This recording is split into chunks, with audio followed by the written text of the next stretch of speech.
जय हिंद, वंदे मातरम, राम राम सभी प्यारे विद्यार्थियों को। आशा और उम्मीद करता हूँ कि आप सभी बहुत ही मस्त और ज़बरदस्त होंगे। तो चलिए हम बात करेंगे 12वीं क्लास की हिंदी की बहुत ही ज़बरदस्त तरीके से जो है हमने पढ़ाए हुए हैं क्वेश्चंस को। और वहीं बात करते हैं दूसरे चैप्टर की, हिंदी की बात करते हैं 12वीं की। एक्सरसाइज 2 है, उसने कहा था क्वेश्चन की। इसका हम बात करते हैं, पढ़ाए हुए हैं क्वेश्चन और अपने तरीके से शॉर्ट में यानी कि ज़्यादा समय नहीं लेते हुए हम इसको अच्छी तरीके से समझाने का प्रयास करेंगे। सब्जेक्टिव प्लस ऑब्जेक्टिव दोनों ही क्वेश्चन का इसमें चर्चा हो जाएगा। और ये क्वेश्चन जो है, जो जिस भी स्टूडेंट ने किताब नहीं भी ली है उन सारे के लिए काफ़ी महत्वपूर्ण हो सकते हैं। उन सारे के लिए लिए हैं तो भी नहीं लिए हैं तो भी। तो ये हम जो है सारे के सारे A to Z objective subjective बता दिया जाएगा। और वहाँ से आप पढ़ाए हुए हैं तो पढ़ाया हुआ क्या होगा, अगर आप भूल रहे भी रहे हैं तो इसको रिवीजन कर लेना है तो याद हो जाएगा। तो ये क्वेश्चन कुछ नहीं है, ये तो 100% एक ऐसी कहानी है जो कि कभी भूलने वाले नहीं है। तो चलिए हम बात करते हैं आज के पहले क्वेश्चन की। अगर वीडियो पसंद आए तो ज़्यादा से ज़्यादा कमेंट करें, लाइक करें, शेयर करें और ज़रूर वीडियो को नीचे कमेंट करके बताएं कि आज का क्लास कैसा लगा।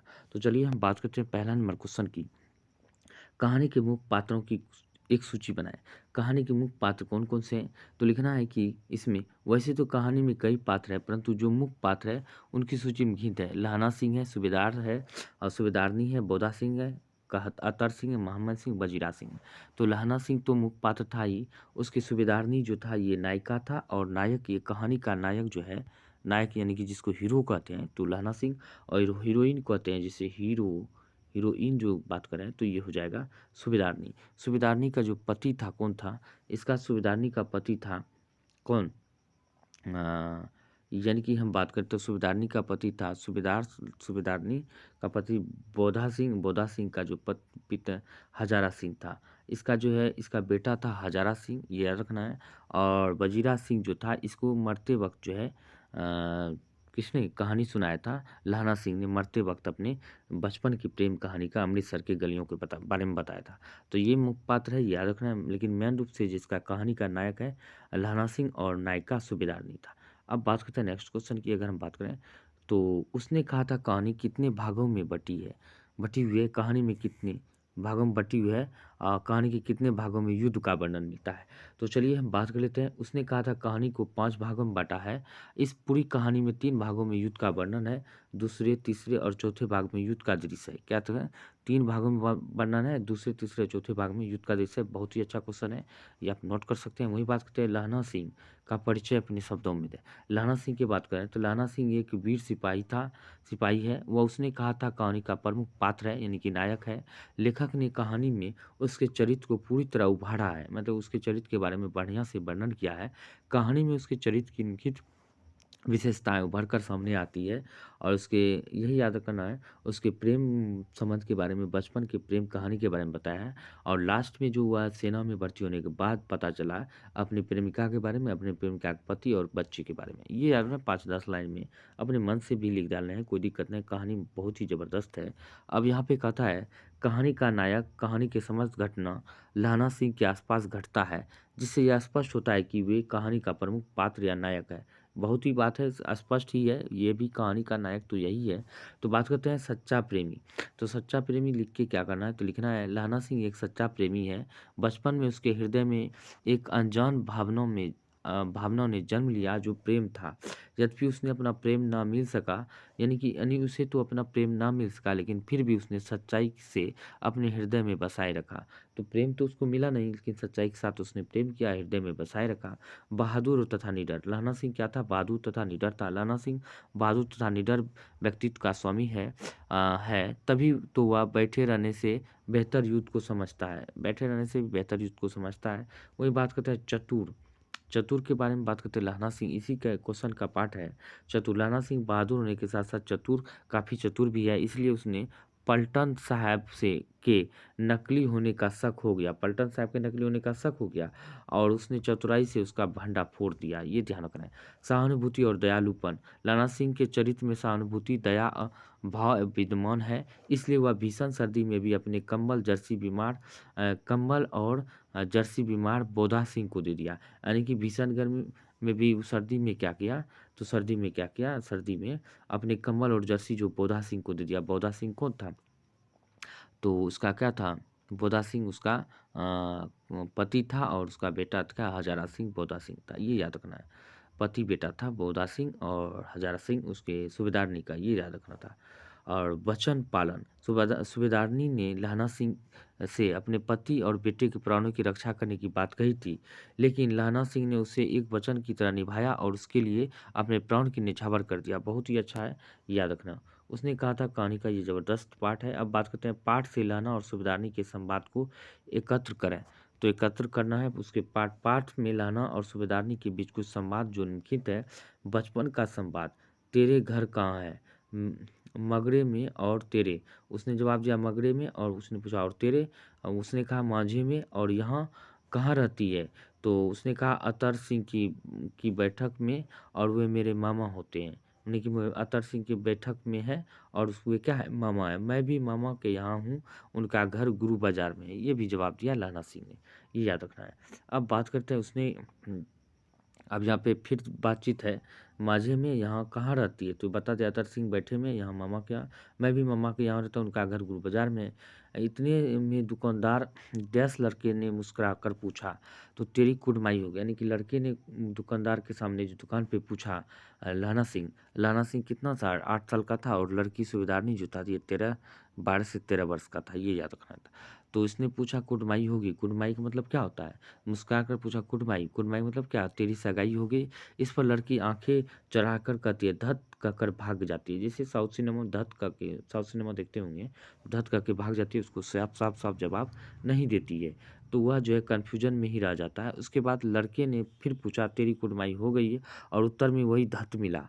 लेकिन एक दिन जब फिर लड़के ने वैसे ही हंसी में चिढ़ाने के लिए पूछा, तब लड़के की संभावना के विरुद्ध बोली, हाँ हो गई है। संभावना के विरुद्ध बोली, हाँ हो गई। तो पूछा कब? कल देखते हैं नहीं, यह रेशम के कढ़ा हुआ सालू है। वो कहता है कि कल देखते नहीं हो कि रेशम का कढ़ा हुआ सालूक है, सलवार है लाल, सूबेदार के घर का संवाद है, मुझे पहचाना नहीं? तो उसने पूछा मुझे सब पहचाना नहीं? तो उसने कहा तेरी कुड़माई हो गई तो कल हो गई देखते नहीं, रेशमी बूटों वाला सालू अमृतसर में। सूबेदारनी कह रही है कि मैंने तेरे को आते ही पहचान लिया कि तुम्हारे आगे मैं आंचल पसारती हूँ। तो उसने क्या किया कि तुम्हें आते हुए पहचाना। इस तरह करके पूछा, अमृतसर के गलियों में मिला करता था। उसने पूछा कुड़माई हो गई, तो बोला धत करके भाग जाती थी। तब बाद में लास्ट में परेशान होकर बोला कि चलो देखते नहीं हो, ये सलवार सूट जो है, आंचल है, काढ़ा हुआ दुपट्टा है। इस तरह करके उसने जवाब दिया। तो चलिए अब बात करते हैं, नेक्स्ट क्वेश्चन है। अब कहता है कल देखते नहीं, ये रेशम से गढ़ा हुआ सालू है। वह सुनते ही लहना की क्या प्रतिक्रिया हुई? तो वह उसने पूछा तो कुटमाई हो गई। तो वह कहता, देखते हुए रेशम से कढ़ा हुआ सालू है, उसने ओढ़े हुआ था सूबेदारनी ने। तब इसका एक आंसर है, ये बात सुनते ही लहना सिंह काफ़ी गुस्सा आया। साथ ही वह साथ क्या हुआ, सूध बूध खो बैठा। इसलिए घर वापस आते समय एक लड़के को नाली में धकेल दिया, हुआ खैमचे वाले खोमचे से बिखरे दिया, एक कुत्तों को पत्थर मारा, और एक सब्जी वाले को दूध उधेड़ दिया, और एक पूजा पाठ करने वाली औरतों को टकरा गया, जिसने उसे अंधा कहा। ऐसे करते हुए घर पहुंचा। इस तरह करके घर पहुंचा, जैसे होता है एक हठीला आशिक होता है, उस तरह इसने व्यवहार किया उससे। उसी कहता है जाड़ा क्या है? मौत है, और निमोनिया से मरने वाले को मुरब्बे नहीं मिला करते। वजीरा सिंह के इस कथन क्या कहा? तो उसने कहा कि जाड़ा क्या है, क्वेश्चन है, मौत और निमोनिया से मरने वाले को मुरब्बे नहीं मिला करते। वजीरा सिंह के इस कथन की क्या कहता है? वजीरा सिंह के इस कथन का आशय है यह है कि वहाँ युद्ध के मैदान में अत्यधिक ठंड पड़ रही थी, जिसके कारण ऐसा लगता है कि मानो उसकी जान ही निकल जाएगी। वैसे वैसे भी इस स्थिति में इतने लोगों को निमोनिया हो रहा है, उन्हें मरने के लिए स्थान भी नहीं मिल रहा है। इसका यही कथन था, ये ध्यान रखना है। अब कहती है तुम राजा हो, कहती है तुम राजा हो, मेरे मुल्क को बचाने आए हो। वजीरा इस कथन से किसकी ओर संकेत कर रहा है? तो कहती है तुम राजा हो, मेरे को बचाने आए हो। वजीरा इस कथन में फ्रांस की मैम की ओर संकेत करती है, याद रखना है। बहुत ही इंपॉर्टेंट है, डीप में थोड़ा दिया हुआ है, ये किताब से अच्छा है, ये ध्यान रखना है। लाना सिंह के गांव में आया तुर्की मौलवी क्या कहता है? तो लाना सिंह के आया गांव में तुर्की मौलवी, लाना के गांव में आया तुर्की मौलवी कहता है कि जर्मनी वाले बड़े पंडित, वेद पढ़कर वे विमान चलाने की विद्या जान गए हैं। मंडी में बनियों को बहकाता था कि डाक खाने से रुपया निकाल लो और सरकार का राज जाने वाले है, सरकार का राज जाने वाले, डाक खाने से रुपया निकाल लो, सरकार का राज जाने वाला है।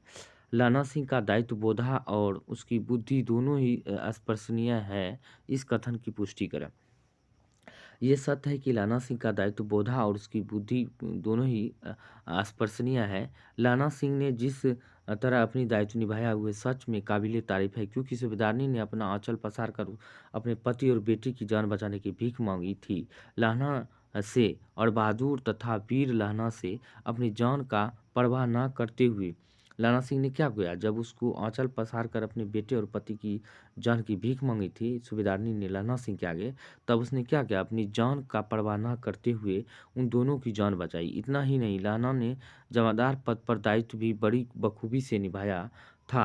लाना की बुद्धिमानी की तारीफ करने योग्य है, क्योंकि नकली रूप में आए पलटन साहब ने सोचा कि मैं लाना के फौज में शामिल होकर लाना की फौज को ही बम से उड़ा दूंगा, लेकिन लाना की चालाकी और बुद्धिमानी से लप्टन साहब को दबोच लिया। इस प्रकार से बुद्धिमानी से ये जंग जीता था, ये ध्यान रखने था। अब बात करते हैं नेक्स्ट की। अब यहाँ पे कहता है प्रसंग एवं अभिप्राय बताएं। मृत्यु के कुछ समय पहले स्मृति साफ हो जाती है, जन्म भर की घटनाएं एक एक करके आने लगती है, सारे दृश्यों के रंग साफ होते हैं, समय की धुंध बिल्कुल उन पर से हट जाती है। क्यों कहा, बल्कि बहुत ही अच्छी बात है, सही बात है कि जब लास्ट आदमी के लास्ट समय आते हैं, जो उसका जो है ये बचपन से लेकर जब तक मरण तक की बात याद आने लगती है, ध्यान रखना। प्रस्तुत पंक्ति चंद्र शर्मा गुलेरी द्वारा रचित पाठ से उसने कहा था से लिया गया है। इस पंक्ति का आशय बड़ा ही भावुक है।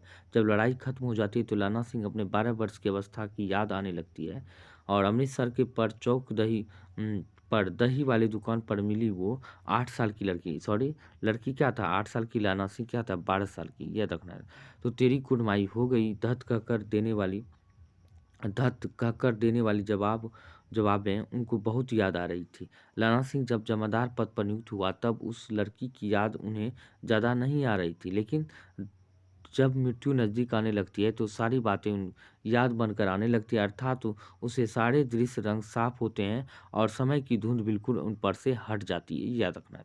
काफ़ी मोस्ट इम्पोर्टेंट क्वेश्चन है, यानी कि दिल को छू लेने वाले क्वेश्चन है, ये ध्यान रखें।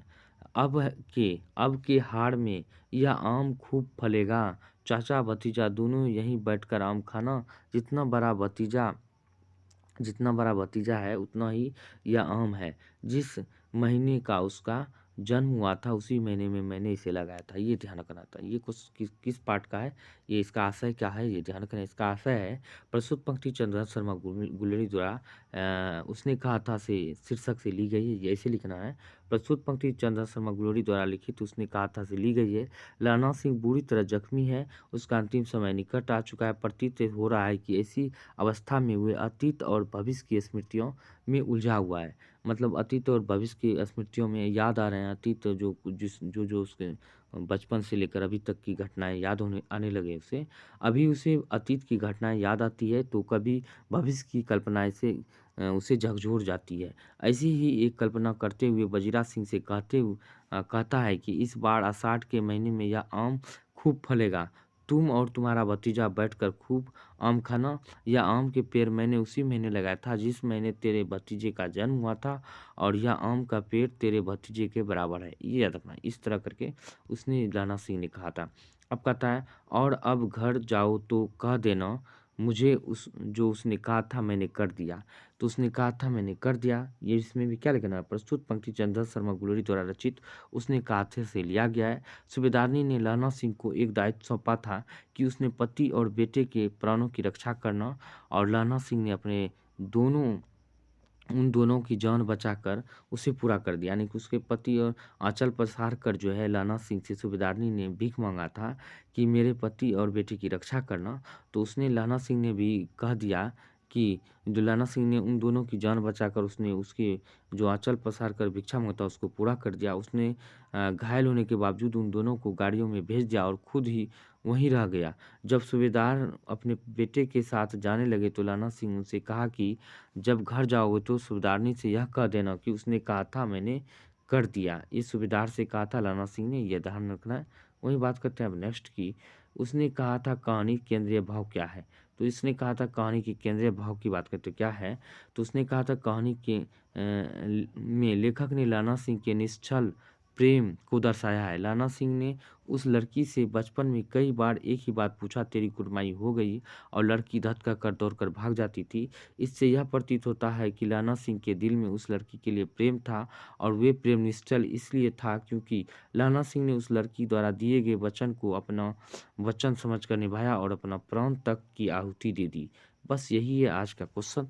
अब बात करते हैं ऑब्जेक्टिव क्वेश्चन की बात करेंगे, जो कि एग्जाम के पॉइंट ऑफ व्यू से काफ़ी महत्वपूर्ण है। एक ही चैप्टर वीडियो में सारे के सारे चैप्टर, एक ही चैप्टर का पूरा निपटारा कर देंगे, ये याद रखना है। अब बात करते हैं नेक्स्ट की। तो अब बात करते हैं हम इस सारे ऑब्जेक्टिव की, जो इस चैप्टर में जितना भी ऑब्जेक्टिव था सारे के सारे हम चर्चा कर देंगे इस वीडियो के माध्यम से। वहीं बात कर लेते हैं, जितना भी सब्जेक्टिव क्वेश्चन था बनने वाला सारे के सारे हम चर्चा कर दिए हैं, और वीवीआई क्वेश्चन वही 2 4 5 है, लेकिन देख लेना है सभी, और मैंने इसे कहानी की तरह सुना ही दी है। बाकी इसको रिविजन कर लेना, बाकी याद हो जाएगा। अब बात करते हैं आज की क्वेश्चंस की। तो उसने कहा था कहानी में कहानीकार ने किस शहर का वर्णन किया है? तो ये अमृतसर शहर का वर्णन किया है, तो आंसर क्या हो जाएगा? अमृतसर शहर, ये याद रखना है, आंसर हो गया। अब बात करते हैं नेक्स्ट की। कहानी में लाना सिंह गांव का रहने वाला था, किस गांव का रहने वाला था? तो माझी गांव का, बी हो जाएगा।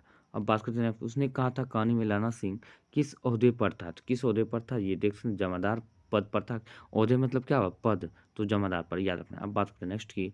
यह लाना सिंह की मृत्यु किसकी गोद में हुई थी? लाना सिंह की मृत्यु बजीराज सिंह की गोद में थी, याद रखना है।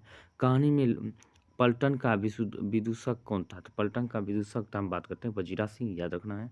वही बात करें सूबेदार हजारा सिंह के पुत्र का नाम क्या था?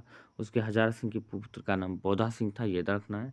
और ये जो था हजारा सिंह कौन था? सूबेदारनी की जो क्या था? सूबेदारनी की पति था, जिससे प्रेम करता था लाना सिंह, और इसी का बेटा कौन था?